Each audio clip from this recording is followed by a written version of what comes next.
tema da nossa lição é o valor de ser achado e filho perdido em casa. Eu acredito que Deus me trouxe aqui nessa manhã e trouxe você aqui nessa manhã porque Ele de fato quer falar aos nossos corações. Eu quero ler com você o texto de 1ª Carta de Pedro, capítulo 4, como introdução a este assunto nesta manhã. Em 1ª Carta de Pedro, capítulo 4, versículo 10, ele diz que cada um de nós devemos servir a Deus de acordo com o dom, com a graça que nós recebemos do Senhor. Cada um de nós devemos servir a Deus de acordo com a graça que nós recebemos do Senhor. Bem, o nosso assunto é falar exatamente sobre o filho perdido em casa, ou o valor de ser achado. Eu quero começar fazendo a introdução desse assunto, dizendo para você, não adianta estar no templo, mas é necessário, é preciso você habitar no templo. Há muitas pessoas fora desse espaço agora, estão nesse tempo, estão no século 21, há muitas pessoas vivendo sem fazer nenhuma diferença. Há muitas pessoas ocupando o banco da igreja, mas se ela não vir para o culto um dia, a única coisa que fica na igreja é o espaço vazio. Mas ela não faz nenhuma falta, não faz nenhuma falta. Porque o louvor, se tiver que ser tocado, não depende dessa pessoa. Se uma mensagem tiver que ter dado, não depende dessa pessoa. A única falta é porque o espaço vai ficar aberto. Existe a pessoa que durante a semana, ela não faz nenhuma falta para a igreja. Porque ela não faz nenhuma falta, ela não faz absolutamente nada, ela não faz nada para o corpo de Cristo. Então não adianta estar no templo, é preciso habitar o templo. É necessário desfrutar dessa vida. Há muitas pessoas vivas agora, talvez no leito do hospital, sem possibilidade de aproveitar, até mesmo de degustar uma boa refeição, por causa da impossibilidade física. Então, estar vivo pode tornar inútil a sua existência. E nessa manhã o que Deus quer falar conosco, a pergunta que eu faço para você é, você é um filho perdido em casa? Você está vivo? Se você é salvo por Deus, se você é um crente em Cristo Jesus, mas você não está vivendo o seu chamado, a sua carreira, o seu destino, o propósito da sua existência, para Deus não está valendo a pena, para Deus não está contando, a sua vida não está contando. Então nós precisamos aqui entender alguns aspectos muito importantes na vida da igreja. Quando nós falamos da igreja ser testemunha de Cristo, nós estamos a falar de uma missão geral. Todos crentes, cada um. Porque todos nós como igreja fomos chamados para testemunharmos de Cristo. Tá certo? Por exemplo, o meu corpo, ele forma uma unidade ativa por causa da cooperação dos membros. Os meus dedos agora estão trabalhando, segurando o microfone, segurando aqui o passador de slide, minha boca falando e o meu corpo gesticulando, ou seja, é os membros funcionando de forma plena. Percebe? Assim é o plano de Deus para a igreja. Então não adianta estar no templo, mais do que estar no templo. É preciso habitar o templo.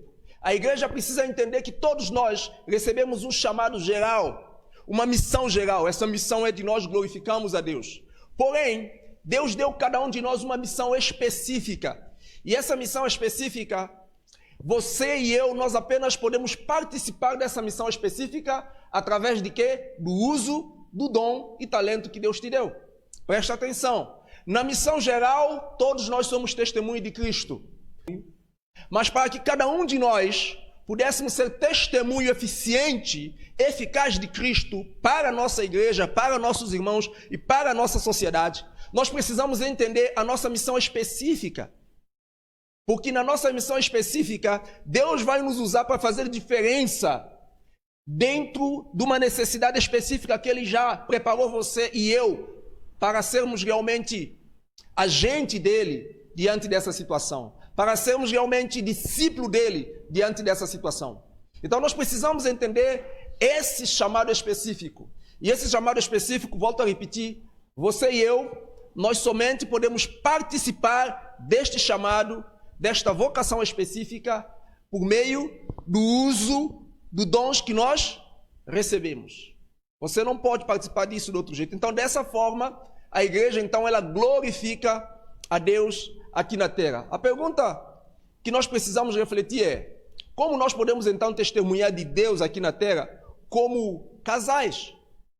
Como nós vamos testemunhar de Deus como casais? Nós testemunhamos de Deus como casais porque a igreja também tem famílias. E existem problemas específicos dentro de cada casamento. Existem problemas específicos dentro de cada lar.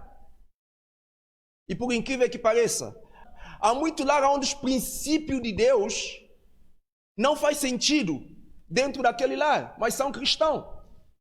Eu tenho uma notícia triste para dar para os irmãos nessa manhã. A pesquisa diz que a espiritualidade disponibilizada nas igrejas evangélicas, atualmente, ela não está oferecendo mudança necessária na vida dos crentes. A espiritualidade disponibilizada dentro da igreja evangélica, ela não está suprindo a carência dentro da sociedade, dentro do mundo. Os mesmos conflitos que nós temos na sociedade hoje, nós temos ela tanto dentro da igreja como fora da igreja. Quais são esses conflitos que nós temos dentro da sociedade? Divórcio. Crentes que não sabem lidar com problema dentro de casamento se divorciam. E você vai ver o índice de divórcio, ele está tão elevado dentro do seio da igreja como lá fora. Ou seja, como pode? As pessoas do mundo estão na mão do maligno. Mas como é que pode eu e você? Nós temos Deus que é a resposta para o nosso problema. Aquele que criou família. Como pode nosso casamento não dar certo? Como? Vamos ter luta, vamos ter problema? Claro, e é exatamente nisso que Deus vai manifestar sua glória, seu poder. Porque Paulo diz, Deus falou para Paulo que o poder dele aperfeiçoa onde? Nas nossas fraquezas. Essa pesquisa diz alguma coisa a seu respeito? Você olha para a sociedade, olha para a igreja, é verdade? Os mesmos conflitos que acontecem lá fora, os membros dentro da igreja estão sofrendo. Outro problema, muita depressão. Suicídio. O índice de suicídio entre os pastores evangélicos aumentou demais. Entre os cristãos também aumentou demais. O mesmo fenômeno ocorre aonde? Lá fora. Então, o que o mundo olha na igreja que ela pode ir para receber uma resposta? Qual resposta a igreja está dando para o mundo lá fora para dizer, não, aqui eu encontro resposta. Eu venho para esse lugar porque ali eu posso ter um casamento diferente. Eu venho para esse lugar porque aqui eu posso ser uma pessoa diferente. Eu venho para esse lugar porque lá fora eu posso cair na droga. Mas infelizmente também no seio da igreja, debaixo do teto onde disse que o povo serve a Deus, também há esse conflito. Mas qual é realmente o problema? Discipulado. O discipulado. Chave é que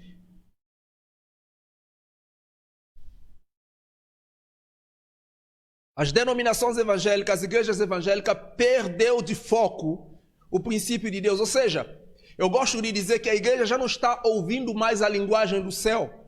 Nós não estamos mais interpretando a Bíblia como o Espírito Santo deseja. Nós não estamos mais ouvindo Deus falando conosco. Esse é o problema. A pergunta é, você é um filho perdido em casa? Como trabalhar com jovens? Agora, como nós podemos resolver esse problema dentro da igreja? Quando você entenda que Deus te deu um casamento. Se calhar você passou por tanta experiência, você tem uma história muito grande. Presta atenção, irmãos. Sabe por que Deus usou Moisés? Deus usou Moisés por quê? Moisés nasceu numa família judeu. Moisés aprendeu a cultura egípcia. Moisés depois tornou um assassino, ficou refugiado no deserto. Então, todo acidente aos olhos humanos que nós vimos na vida de Moisés, Deus estava agindo por meio dessas coisas para usar Moisés. Deus queria conduzir um povo no deserto. Quem tinha a melhor experiência para conduzir um povo no deserto? Quem tinha a melhor experiência para sair fugido diante de uma situação? Era Moisés. Deus usa cada experiência da nossa vida para glorificar o nome dEle. Por que você não coloca diante de Deus? Dizer, Senhor, eu quero te servir aqui na minha igreja. Ajudar em todas as áreas. Porque aqui nós precisamos encontrar resposta. Aqui nós precisamos e podemos ser nós. E a pesquisa diz que muitas pessoas estão na igreja, mas inativamente, porque não entendem significado, não entendem um propósito. E por medo de que os seus filhos não caiam na droga e outras coisas, então elas preferem estar no banco de uma igreja. Mas que diferença faz isso?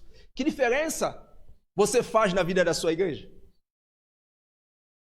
Se você morrer hoje, algum irmão vai dizer, pô, Sapa, eu sinto saudade porque o irmão Sanu, ele nos abençoava muito. Se você morrer hoje, meu irmão, o que vão dizer de você? Qual legado você está deixando? O que você vai falar lá para Deus? Então nós precisamos entender. E na Bíblia, irmão, nós vemos que quando Deus chama Abraão com o quê? Para criar um povo exclusivo. Quando Deus chama Moisés para tirar o povo de Israel do Egito. Quando Deus chama Josué para levar o povo a conquistar a terra. Quando Deus chama Davi para estabelecer o povo dentro da terra. No passado nós vemos Deus usando mulheres como Débora, como Priscila, como Esther, Ana, pessoas que fizeram diferente, pessoas que marcaram a história. Deus chamou cada um de nós. E na Bíblia nós temos repleto desse exemplo. Cada um com um chamado diferente, mas todos serviram e serviam a Deus. Cada um de nós, cada um deles com um chamado diferente, mas todos faziam o quê? Serviam a Deus. Então você precisa ser diligente, meu querido irmão, em descobrir o seu chamado, em entender qual é o seu destino, qual é a sua carreira aqui na terra e viver isso. Se você não descobrir o seu chamado, isso te deixa vulnerável às circunstâncias. Isso deixa uma brecha muito grande para o inimigo agir e enfrentar a comunidade da sua igreja.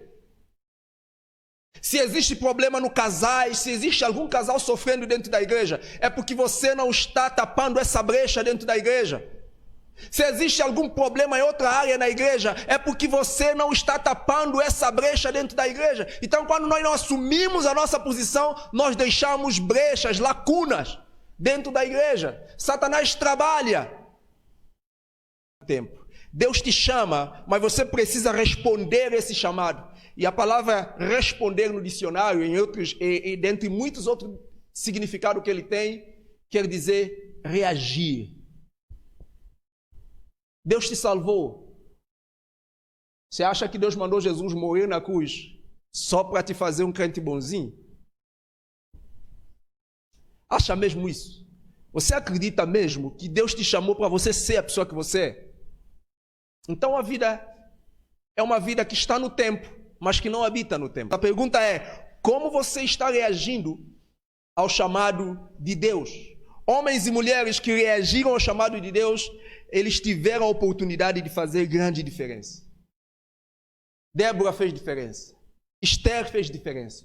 Abraão fez diferença. Josué fez diferença. E você pode completar a lista porque você conhece muito e você sabe disso. Fizeram diferença. A única coisa que Deus quer é que você diga, Senhor, eis-me aqui. Hoje eu quero colocar o meu foco em Ti. Hoje eu quero assumir a minha posição. Eu volto a te perguntar, qual diferença você faz, minha irmã? Qual diferença você faz, minha querida irmã? Qual diferença você faz, meu querido irmão? Que diferença nós fazemos? Com certeza o departamento jovem, o departamento infantil da nossa igreja seria outro, se nós entendêssemos o nosso chamado. Quando nós não entendemos o nosso chamado, nós fazemos quando convém. Cada um de nós precisamos assumir a nossa posição. Nós precisamos assumir o nosso chamado. Se Deus colocou no seu coração, a Bíblia diz, não extinga a voz do Espírito Santo. Se o Espírito Santo diz assim, meu filho, eu quero que você assuma isso. Assuma hoje. Fala com o líder da igreja. Irmãos, eu quero fazer isso. Você fala, eu não tenho talento. Irmão, você aprende enquanto faz. A única coisa que Deus quer é que você tenha disposição de servi-lo. Há muita coisa para fazer. E nós cantamos, há trabalho pronto para ti, cristão. Para cada crente, o mestre preparou um serviço pronto quando o resgatou. A pergunta que ainda não pode calar nesse hino é: como será feito? Se não for por você, minha irmã. Como será feito? Se não for por você, meu irmão. Como será feito? Se não for por ti. Então nós precisamos pensar seriamente isso. Por que você ainda não descobriu o seu chamado? É simples. Porque o seu foco não está em Deus. Tudo que você focar, tudo que você prestar sua atenção, ele expande. Onde você cresce mais é onde você mais foca. É assim. Se você quiser descobrir o seu chamado, a partir de hoje, todos os dias ora para que Deus te mostre isso. Todos os dias seja disponível para dizer: Senhor, eu quero fazer qualquer coisa. E eu sempre gosto de dizer para pessoas, quando a gente está no discipulado, o seguinte: sabe como você descobre o seu chamado? Participa de toda atividade na igreja, o Espírito Santo está presente. A Bíblia diz que o Espírito testifica com o seu Espírito. O Espírito Santo vai te dizer: é isso. Você quer descobrir o seu chamado? Faça tudo. Foca em Deus. Foca em Deus. Foca em Deus. E quando você focar em Deus, as suas prioridades vai ser transformado. Que andar com Deus é ser cópia de Jesus.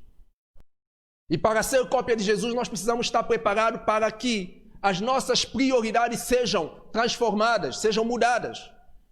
Para que realmente os nossos sonhos sejam trocados. Quando a gente foca em Deus, Ele vai mudar essas coisas. E eu quero te dizer uma coisa: Deus tem melhor para você. Viva para Deus.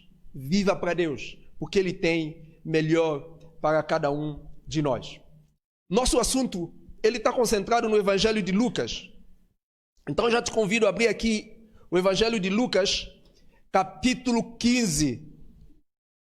No Evangelho de Lucas, nós temos a parábola de ovelha perdida. Nós temos a parábola de moeda perdida. E nós temos a parábola do filho perdido ou filho pródigo. Deus deixou essa parábola para trazer ensino muito forte para a igreja. A primeira coisa que nós vamos observar nessa parábola é o valor de ser achado. Presta atenção. O valor de ser achado. Começa o texto no versículo 8 dizendo: ou suponhamos que uma mulher tenha 10 moedas de prata e perde uma. Acaso não acenderá uma lâmpada, varrerá a casa inteira e procurará com cuidado até encontrá-la? E quando a encontrar, reunirá amigas, vizinhos e dirá: alegrem-se comigo, pois encontrei a quê? A minha moeda perdida. Ele fala da mesma forma, alegria no céu, na presença dos anjos de Deus, quando um pecador que se arrepende. Vamos considerar essa primeira parte. O valor de ser achado. O texto diz que uma mulher, ela tinha 10 moedas e perdeu o quê? Uma moeda. E diz que aquela mulher, quando perde aquela moeda, o que ela faz? Ela acende candeeiro, ela pega a vassoura, ela começa a varrer, limpar a casa, e ela, com todo cuidado, com toda diligência, ela procura aquela moeda. Ela procura aquela moeda até que essa moeda seja encontrada. E quando ela encontra essa moeda, chama os vizinhos, chama as amigas, e ela fala: alegrem-se comigo. Alegrem-se comigo porque eu achei aquela moeda que estava perdida. Agora, presta atenção. Era uma moeda. Mas essa moeda, ela fazia parte de unidade de um conjunto.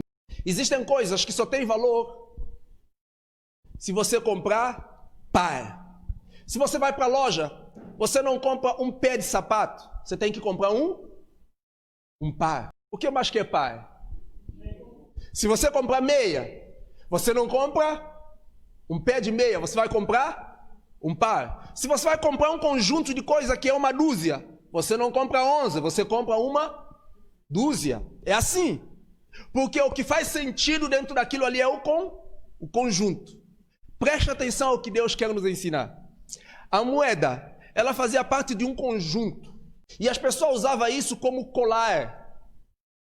E se aquela moeda cai, sai fora daquele colar, não dá para usar aquele colar porque ela fica com defeito, ela fica com falta, ela não pode ser usada. Se você quiser comprar um carro que custa 100 mil reais, você tem 90 mil reais, você não pode comprar por quê? 10 mil que falta. Porque o conjunto que eu preciso para comprar aquele carro é o quê? É apenas, eu já tenho 90, eu preciso de quanto? 10 mil. As cordas do violão, exemplo excelente, fantástico. Isso aqui é um conjunto. Você não pode tocar sem uma corda.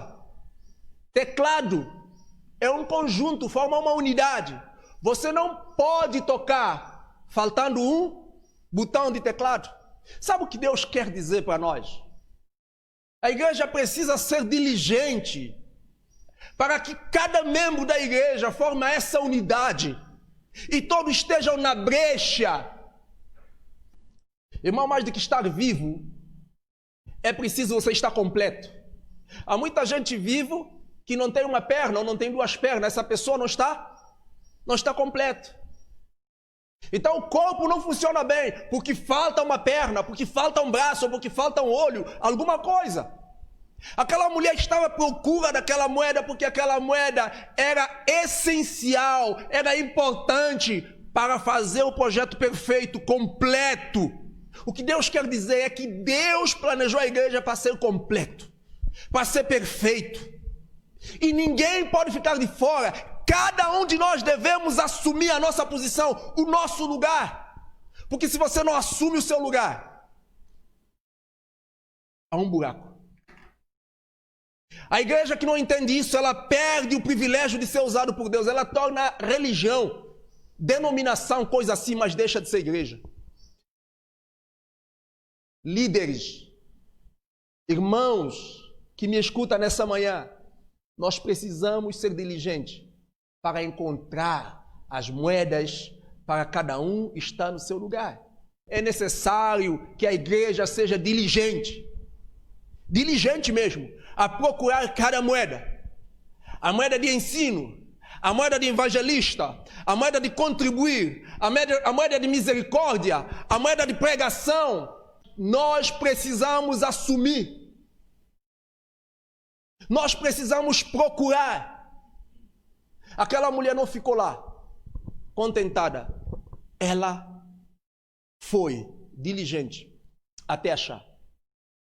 Uma segunda coisa muito importante naquela moeda é que aquela moeda estava perdida onde?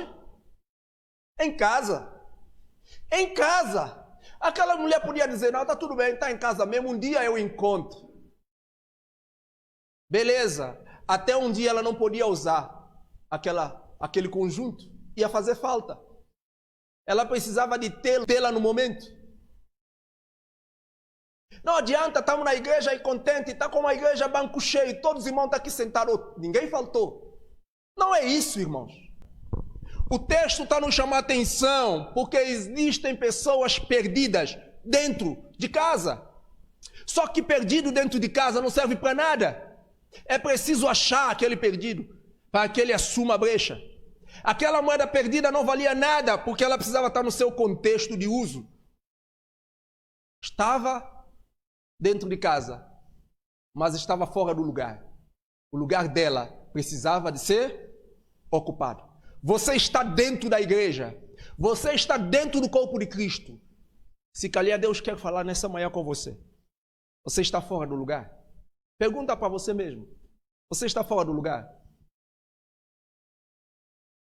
Olha para o irmão do lado e pergunta assim, irmão, você está fora do lugar?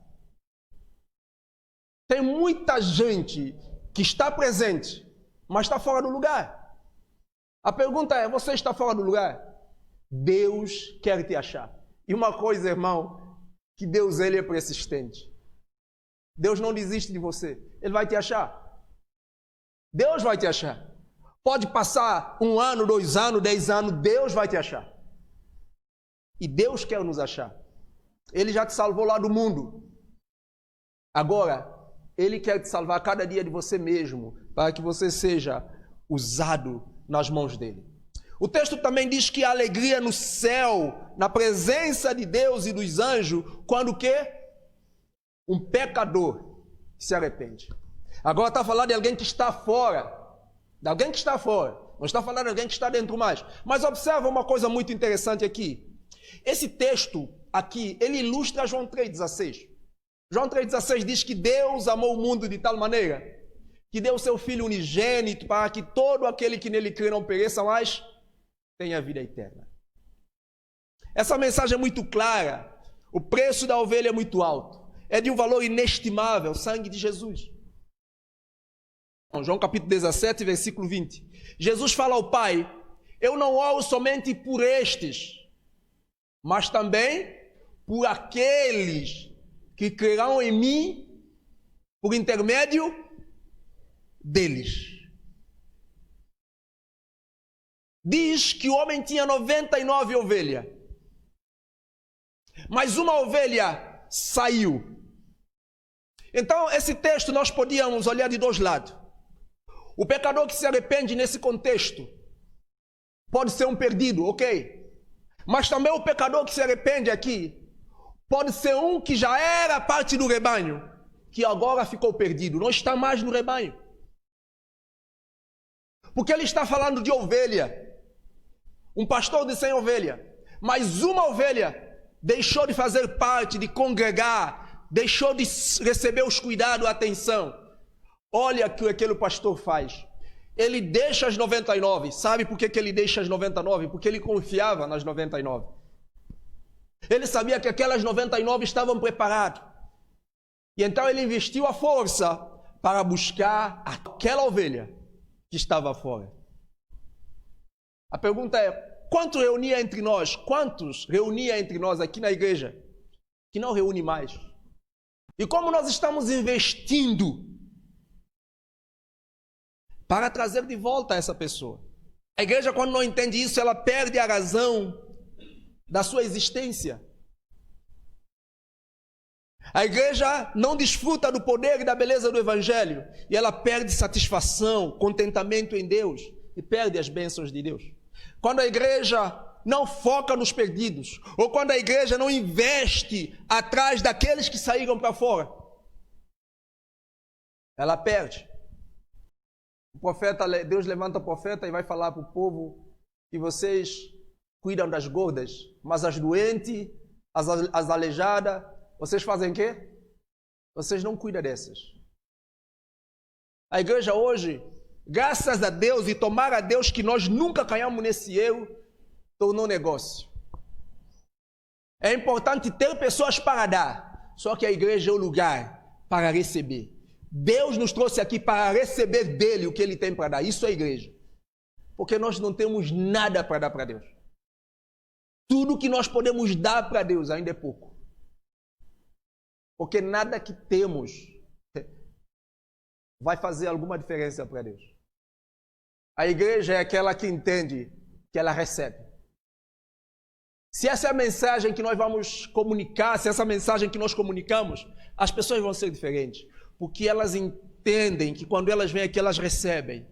E todas as pessoas gostam quando ela é bem recebida. Em João capítulo 17, versículo 20, Jesus diz: minha oração não é apenas por eles, rogo também por aqueles que crerão em mim. Por quê? Por meio da mensagem dele. Então, duas grandes verdades nós olhamos aqui na parábola de ovelha perdida. Primeiro, Jesus vê nos perdidos suas ovelhas. Presta atenção. Jesus vê em cada bêbado, Jesus vê em cada drogado, Jesus vê em meio a cada prostituta, Jesus vê em meio a cada pessoa que está lá fora no mundo, preso, perdido. Jesus vê no mundo, nas ovelhas perdidas. Jesus vê nos perdidos as suas ovelhas. Ele diz assim: a minha oração, aqueles que não creram em mim, venham a crer em mim por intermédio de quem? Por meio daqueles. É claro que é por meio da mensagem, mas só que daqueles que creram. Então, quando Deus olha para o mundo, Deus fala assim: eu coloquei fulano a morar nesse bairro aqui, porque ele vai fazer diferença aqui. Eu coloquei fulano para trabalhar com esse indivíduo, porque eu sei que ele vai ganhar esse indivíduo. Eu coloquei essa igreja nesse bairro aqui. Deus lança uma expectativa incrível acima da gente, irmãos. É incrível. Jesus estava convencido diante de Deus, dizendo: Senhor, eu estou feliz. Senhor, eu posso ir. Porque assim como tu me enviaste ao mundo agora, eu estou descansado porque eu envio esses que o Senhor me deu agora. E eu creio que através deles eu vou alcançar os perdidos. Eu não preciso mais estar aqui na terra, porque agora eu posso alcançar os perdidos através dele. A segunda mensagem é que Jesus lançou uma expectativa muito grande em nós. Então preste atenção, a cruz torna insignificante ser o nosso testemunho. Se nós não assumimos o nosso lugar, se nós não entendemos a nossa missão geral e a nossa missão específica, a cruz torna insignificante. Porque agora a única forma das pessoas olharem para a cruz é através de você. A única forma de as pessoas chegarem à cruz é através de mim. A única forma de as pessoas olharem para a cruz é através de você. A única forma de as pessoas irem para a cruz é através de você. É você que deve apontar a cruz para eles. É você que deve falar da cruz para ele.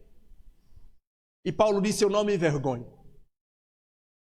Se você se envergonha, você precisa se arrepender disso.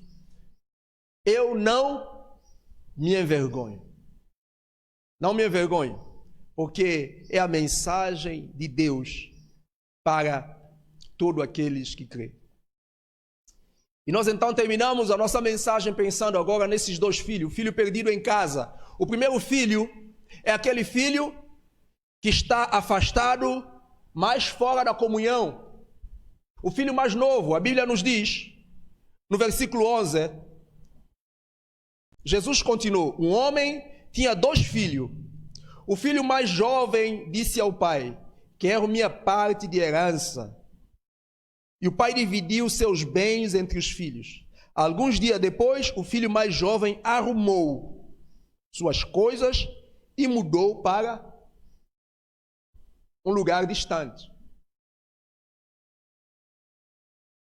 Ele arrumou as coisas dele e foi para um lugar distante. Então o primeiro filho é o filho que está perdido, só que ele está longe, fora de casa, fora da comunhão dos irmãos e do pai. A atitude desse filho revela um estado de paixão para as coisas do mundo. E nesse estado nós começamos a empregar mal os nossos pensamentos. Isso afeta o poder da nossa alma e nos leva a gastar mal o tempo e as oportunidades de sermos bênção na casa do pai. O filho mais novo, ele não saiu por causa de dinheiro, ele não saiu por causa de herança, mas o filho mais novo saiu, porque ele sempre, olha só, observa o texto, o homem era rico, o problema daquele garoto não era a riqueza, porque ele já cresceu em meio à riqueza, mas o problema dele era a liberdade para ser dono da vida dele. Ele não queria que o pai cuidasse, que o pai administrasse. Ele não queria desfrutar de bênção de ser rico debaixo da proteção do pai. Ele queria ser dono do seu nariz. Aquele filho estava olhando as festas. Aquele filho estava ouvindo notícia do outro jovem. Ou pegamos essa menina. Ou mas ali, olha, experimentamos essa droga. Ou rapaz, aquilo ali. Aquele filho ouvia essas coisas. E aquele filho disse: rapaz, mas eu tenho tanto dinheiro. E a Bíblia nos conta a história que quando ele foi, ele já ajuntou os amigos e começou a querer na farra, porque é exatamente o que ele estava ali. Então, ele, enquanto estava na casa do pai, ele estava tendo paixão para o mundo. E esse estado é perigoso, muito perigoso, porque nós começamos a empregar mal os nossos pensamentos. A pergunta é: você está na casa do pai, mas onde estão os seus pensamentos? A sua paixão por mundo, ou pelo mundo, é grande, é forte? Você almeja as coisas do mundo? Você não consegue conter diante do convite das coisas do mundo, irmãos, há coisas que não são pecado, óbvio, existem coisas no mundo que não são pecado, mas servem de embaraços,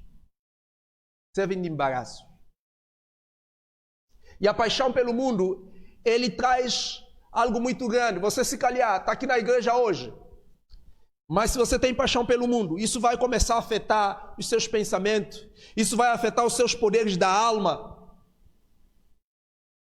A sua psique vai ser afetada. E aí o que acontece? Isso vai te levar a gastar mal o seu tempo e suas oportunidades.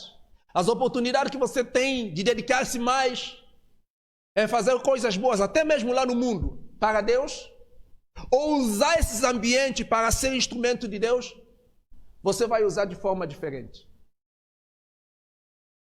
Presta atenção, irmão. Tudo depende da perspectiva.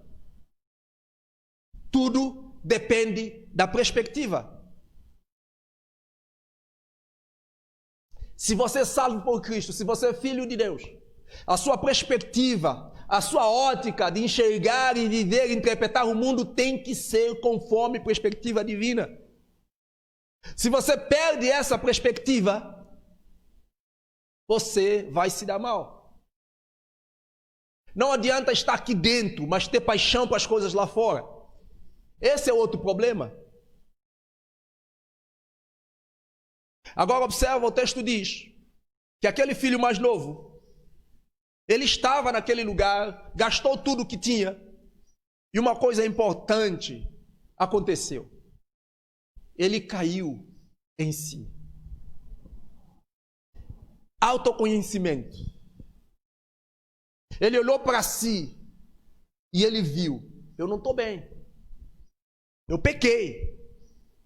Não estou vivendo como deveria. A minha vida aqui não tem propósito, não tem sentido. Eu preciso retornar para o lugar. Eu preciso voltar para a casa do Pai. E então ele volta para a casa do Pai. Presta atenção, irmão. A decisão que muda a nossa vida é a decisão consciente que nós tomamos dentro do nosso coração. Ninguém muda ninguém.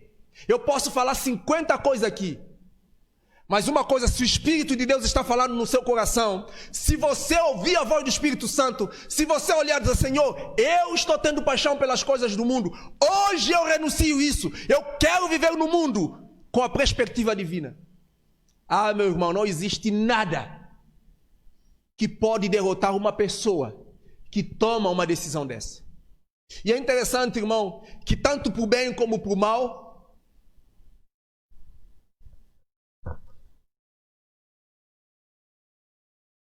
a escolha, a decisão, quem toma somos nós. O mundo pode influenciar, mas ela não determina. Então presta atenção. Você tem olhado para o mundo, você tem paixão pelas coisas do mundo. A sua perspectiva, a sua ótica, a sua maneira de ver as coisas está errada. Deus está falando contigo nessa manhã. Então você tem que fazer o que o filho pródigo fez. Ele ouviu a voz do seu interior. Ele se posicionou. E ele não parou. E observa. Ele mudou de destino. Ele mudou de perspectiva. Ele mudou os seus sonhos. Ele mudou as suas prioridades. Ele mudou o seu foco.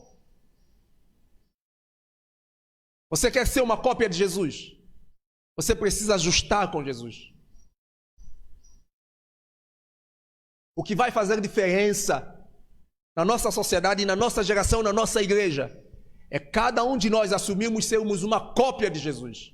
Temos a mesma disposição do filho pródigo. Agora temos o segundo filho. O filho perdido em casa.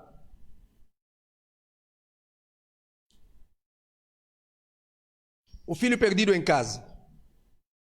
O filho mais velho. Esse também estava perdido. O filho mais velho, quando chega a casa, ele ouve festa. Aí ele vai para o pai dele e ele fala: pai, todos esses anos eu sirvo o Senhor fielmente. O Senhor nunca matou uma ovelha. O Senhor nunca deu uma boda para mim festejar com meus amigos.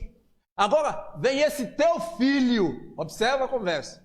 Vem esse teu filho que te roubou, que te enganou, que te abandonou, que te desprezou. Você faz o quê? Você faz uma festa para ele. O pai fala para aquele filho, fala: meu filho, tudo que é meu é teu. Por que você não fez festa? Por que você não matou a ovelha? Agora preste atenção. Talvez essa seja você seja essa pessoa, o perdido dentro de casa.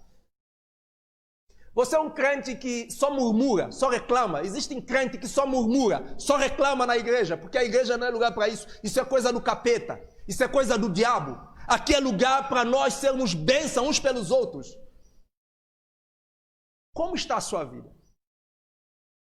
O filho perdido em casa, ele não tem prazer na alegria e na vitória do outro irmão. O filho perdido em casa, o rival dele, o que ele compete com ele é irmão na igreja.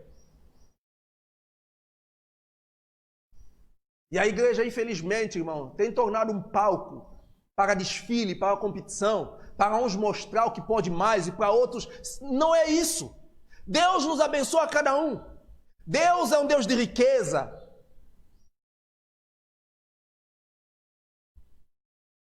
Irmãos, é muito bom. É muito bom, eu fico feliz. Se Deus abençoar todos os irmãos aqui para ser muito mais rico do que são. Em todo sentido. E eu só quero estar debaixo de sombra porque são meus irmãos. Porque é minha vitória. Porque eu tenho plena certeza que se eu precisar de uma ajuda, eu sei que os irmãos não vão negar isso para mim. Então eu preciso regozijar. Vale mais estar junto do que estar sozinho. Aquele filho pródigo perdido em casa, ele queria viver a vida dele sozinho, egocêntrico. Ele estava perdido, ele perdeu a perspectiva de família, ele perdeu a perspectiva de irmandade. E ele só reclamava. E o pai fala para ele: filho, tudo que é meu é teu. Teu irmão tomou uma parte. Você ficou aqui, você está em tudo. Tem muita gente na casa do pai passando fome. Tem muita gente na casa do pai não tendo alegria. Tem muita gente na casa do pai querendo ter alegria do mundo, porque não conhece, porque não tem noção do que Deus tem para a vida dele. Meu irmão, Deus tem muito para nós. Nós temos tudo. É por isso que Deus espera que nós sejamos resposta para o mundo, porque tudo que o mundo tem é deficiência, nós temos em abundância. Você entende isso?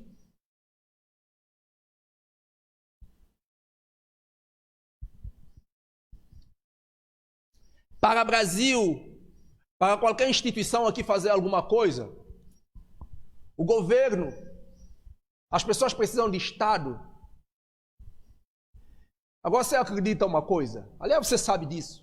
Deus cria um povo como nós, dentro de um outro povo, e Deus fala assim: ó, eu dou a vocês responsabilidade para cuidar desse povo e para cuidar do mundo. Pensa nisso. Deus nos chamou para cuidar do Brasil e ainda cuidar do mundo. Você já imaginou quanto investimento, quanto Deus tem disponível para a igreja? Toda a despensa do céu está aberta para nós. Nós precisamos assumir a nossa posição como filhos de Deus. Então eu quero terminar dizendo: você precisa ser achado. Eu quero terminar dizendo: você não precisa continuar sendo um crente resmungão, murmurador. Não adianta estar no templo, é preciso habitar o templo. Vamos orar, irmãos. Vamos orar. Pai, nós te agradecemos pela tua palavra. Senhor, naquilo que eu não pude com sabedoria, com graça, falar ao coração de cada um aqui nesta manhã, dos teus filhos, meus irmãos queridos, Senhor. Que por meio do seu Espírito que habita em nós, o Senhor alcance a nossa vida, alcance nossa alma, alcance o nosso espírito e santifica o nosso corpo. Que o Senhor possa de fato, Deus, achar-nos a cada um, aqueles que estão perdidos em casa, aqueles que estão fora da comunhão. Deus, que o nosso foco seja ao Senhor. Continua, Pai, abençoando as nossas vidas. Derrama a sua graça, a sua bênção sobre nós. Ajuda-nos, Pai, a ser como o filho que estava fora, que fez autoexame, teve autoconhecimento, fez autoavaliação e ele tomou a decisão, ele reagiu perante a voz que ele ouviu no seu interior. Que nessa manhã, Pai, não sejamos inertes à voz do Teu Espírito, que possamos responder, que possamos reagir para a honra e glória de Jesus, nosso Senhor e Salvador. Amém. Não adianta estar no templo, mas é necessário, é preciso você habitar no templo.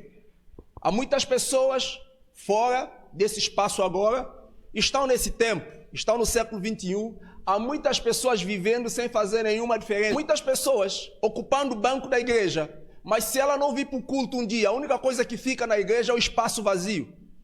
Mas ela não faz nenhuma falta, não faz nenhuma falta. É necessário desfrutar dessa vida. Há muitas pessoas vivas agora, talvez no leito do hospital, sem possibilidade de aproveitar, até mesmo de degustar uma boa refeição, por causa da impossibilidade física. Nós precisamos entender a nossa missão específica, porque na nossa missão específica, Deus vai nos usar para fazer diferença dentro de uma necessidade específica que Ele já preparou você e eu para sermos realmente agente dEle diante dessa situação, para sermos realmente discípulo dEle diante dessa situação. Então nós precisamos entender esse chamado específico. E esse chamado específico, volto a repetir, você e eu, nós somente podemos participar deste chamado, desta vocação específica, por meio do uso dos dons que nós recebemos. Então, quando nós não assumimos a nossa posição, nós deixamos brechas, lacunas dentro da igreja. Satanás trabalha. Se você ainda não descobriu o seu chamado, é simples, porque o seu foco não está em Deus.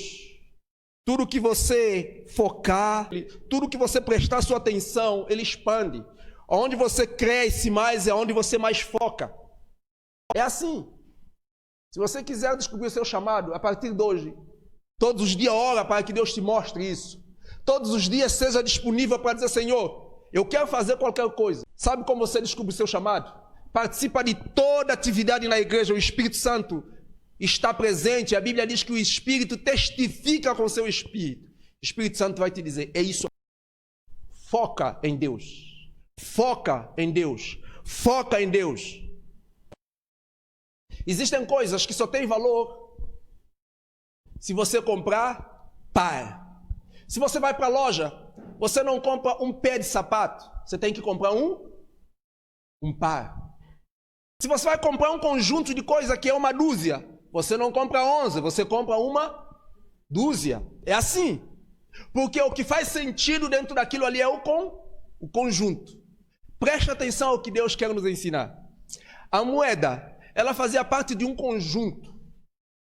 As cordas do violão, você não pode tocar sem uma corda. Teclado é um conjunto, forma uma unidade.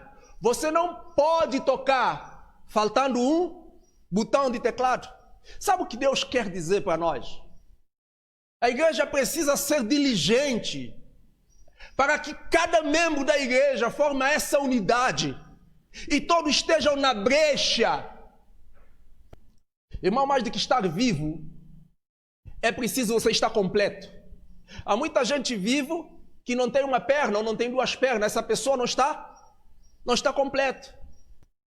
Então o corpo não funciona bem porque falta uma perna, porque falta um braço, ou porque falta um olho, alguma coisa. Aquela mulher estava à procura daquela moeda porque aquela moeda era essencial, era importante para fazer o projeto perfeito, completo. O que Deus quer dizer é que Deus planejou a igreja para ser completo, para ser perfeito. E ninguém pode ficar de fora. Cada um de nós devemos assumir a nossa posição, o nosso lugar. Porque se você não assume o seu lugar, há um buraco. A igreja que não entende isso, ela perde o privilégio de ser usado por Deus. Ela torna religião, denominação, coisa assim, mas deixa de ser igreja. Líderes, irmãos que me escutam nessa manhã, nós precisamos ser diligentes para encontrar as moedas para cada um estar no seu lugar. Mais do que dar uma mensagem, mais do que abrir a porta da igreja, é necessário que a igreja seja diligente. Diligente mesmo, a procurar cada moeda. A moeda de ensino, a moeda de evangelista, a moeda de contribuir, a moeda de misericórdia, a moeda de pregação. Nós precisamos assumir. Nós precisamos procurar. Aquela mulher não ficou lá, contentada. Ela foi diligente até achar.